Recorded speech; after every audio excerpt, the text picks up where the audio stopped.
many times have you had a really bad idea that started off as a really good idea? Fact is, most really bad ideas started off as a good idea at some stage. So what we're wanting to look at is how much time in your business are you allocating to critical thinking so that we have less and less of these bad ideas.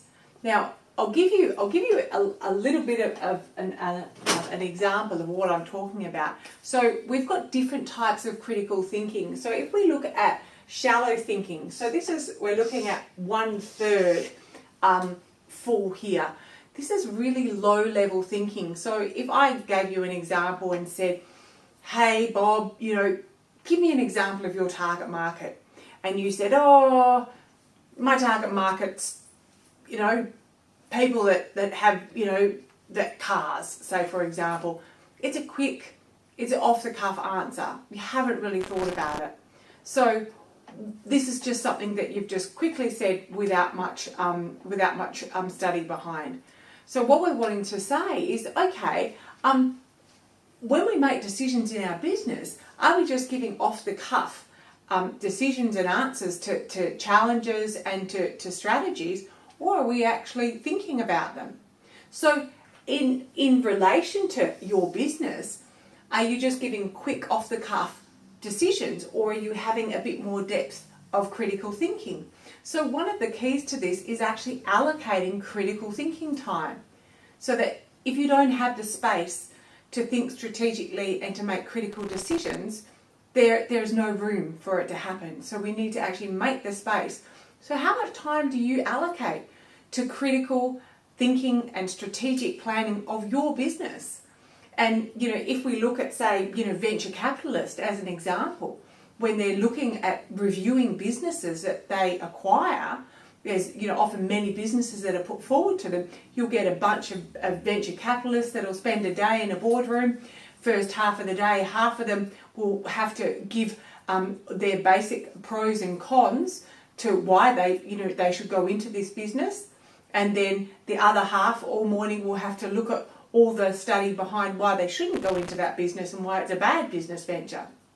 Lunchtime, get together, swap, and then the ones that were for it have to be against it. They have to come up with all the critical thinking of why they shouldn't, and vice versa. At the end of the day, they all sit and come back with all their different ideas and decide from all their critical thinking of the pros and cons and all the studies that they've done, is it a good idea? It has all that critical thinking got them to a good point where they've made a good analysis of yes, it's a good idea, or no, it's not. So what we're saying here is, is this an area in the business that you've got here that you're putting time aside to do that, 2/3 critical thinking on your business? And now this last area here, this is the top level critical thinking. This is when we get the epiphanies.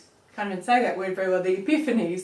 This is when we get the epiphanies, when we come up with such level of thinking that it's a game changer for your business, just like iPhones were.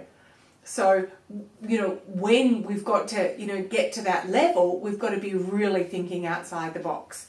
So I want to ask you 2 questions in your business. Where are you at the moment? Are you here? Do you make quick off-the-cuff decisions? Are you here? Or are you here?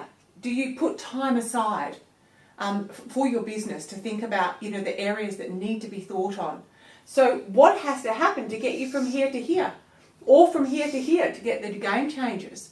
So I'm asking you to start to put some time aside and think about the decisions really carefully.